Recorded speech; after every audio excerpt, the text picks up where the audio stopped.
Right, so been a little bit absent lately because it's been the kids' summer holidays, and I don't really want to go shooting and leave them alone. Albeit they're a bit grown up, but I feel a bit bad about that. And working lots and lots, and then we've had a wonderful summer of rain and bits and pieces, and well, just couldn't be bothered really. So that will change soon because obviously the kids go back, and my shifts are a little bit better at work. So I should be getting out there testing. One of the things I have been waiting for, and I did mention in one of my previous videos, was about the Crosman 2240. I wanted to get a longer barrel.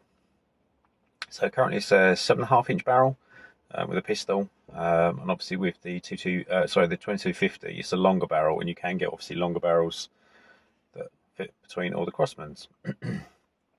So I originally bought one, arranged for it to come down to my very reputable airgun shop as an RFD transfer. Waited and waited and waited, and had communication back to say that they hadn't actually contacted them with regards to their details. So I left it a little bit longer, then came back and said they've still not contacted them or got back to them. So there's a little shop in my town centre that sells air rifles, so I popped in there, and they can be an RFD as well. And exactly the same situation, they never got back. So after about 3 weeks of waiting, after paying for this barrel, contacted and said basically just forget it then. If the shops that I'm trying to ship it to can't be bothered to reply to an email just for their basic details to get it shipped down, then don't bother.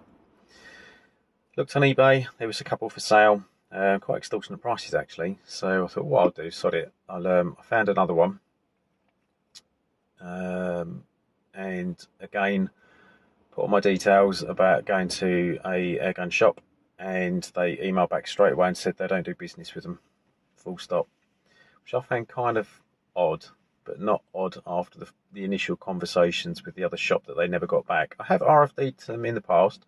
I've spent quite a lot of money in there in the past as well, but I just found it really odd that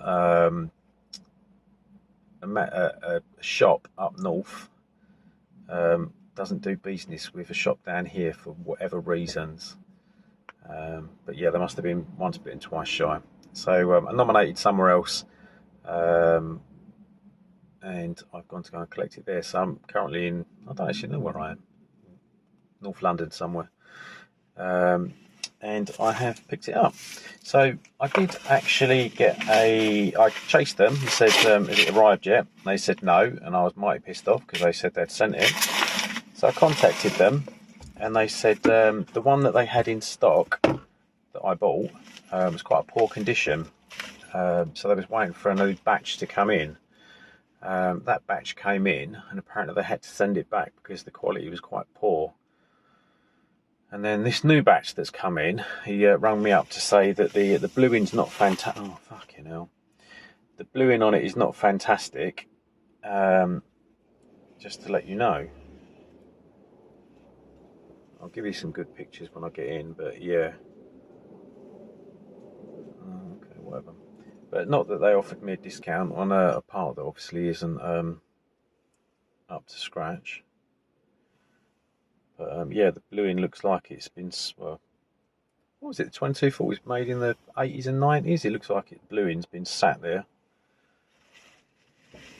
Looks like it's an original part that's just been sat there. Fuck me. Sorry, YouTube algorithm for swearing, but spent a bit of money and some time and effort to try and get this, and yeah, the quality is actually quite shocking.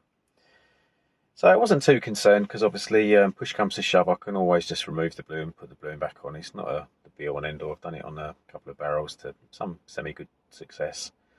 Or not, if not, just take it off, polish it off, and start polishing some of the other bits on it to match. But, so not that I can show it in my car, but this is a 24-inch barrel, so it's much longer than needed. Ideally, I probably wanted to get a 18-inch barrel. Just because otherwise it might start getting a little bit of barrel droop or something. But it's enough to start playing around with and seeing, obviously with the carbine stock, if it improves the accuracy, out a little bit of range. I've had really good fun with the 2240 so far in the back garden, plinking away. The only thing I would say is that accuracy drops off quite quickly with obviously the shot count, because the little 12 grams, yes, 12 grams, isn't it, cylinders, they only are good for about 20 shots. So if you start mucking around trying to zero and whatever, you've actually only got a handful of shots to shoot. And obviously progressively the power goes down, so your aim point is constantly changing. So target work, a bit iffy, but hopefully with a longer barrel that should be resolved to some degree. And I said that I wouldn't go down the rabbit hole of modding it, but I might look at maybe an HPA kit, a high pressure air kit, so at least I can then just charge it up with a Foster fitting. Use it as like a bit of a PCP, but then again that takes away from the whole reason I got it, so I might just leave it as the 12 gram capsules. But there you go. Right, so let's drive home, get this home, I'll show you some good pics and see if we can put it on and see what it looks like. Right, so 2240 with the original barrel, 7.5 inch, and just about there, so give or take. That's obviously where the transfer port is. About there actually, sorry. New barrel. So yeah, it's far too long really, but ideally probably wanted an 18 inch barrel to keep it in spec. Whether or not I'll be able to put the silencer on the end of that, because that would be absolutely ridiculously long. But yeah, see how quiet it is with the barrel. I mean, the main aim of getting this pistol, this air pistol, was that I could shoot it in the back garden, just pick it up, blink away, put the carbine stock on it to make it more comfortable, so I could actually start using the sight as opposed to the iron sights. Put a grab mag on. I can't put the red dot on, so I have to put a rifle scope on it, which is a bit heavy, so it's all moving away from what I actually wanted.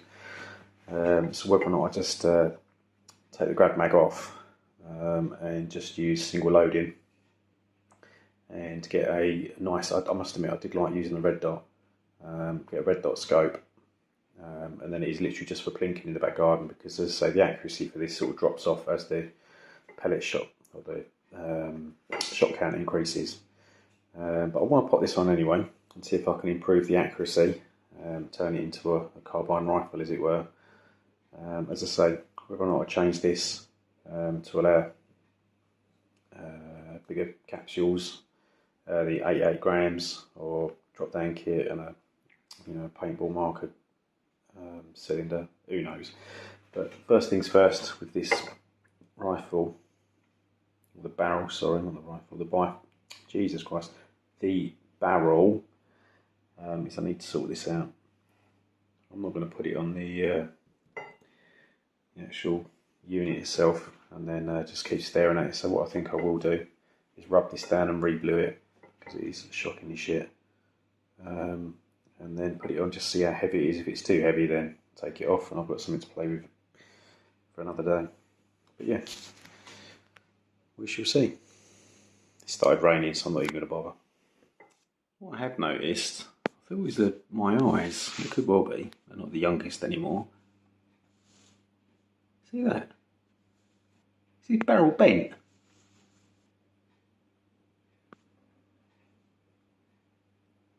I need to get a straight edge, because I don't know how straight my table is. But it's got a bow in it.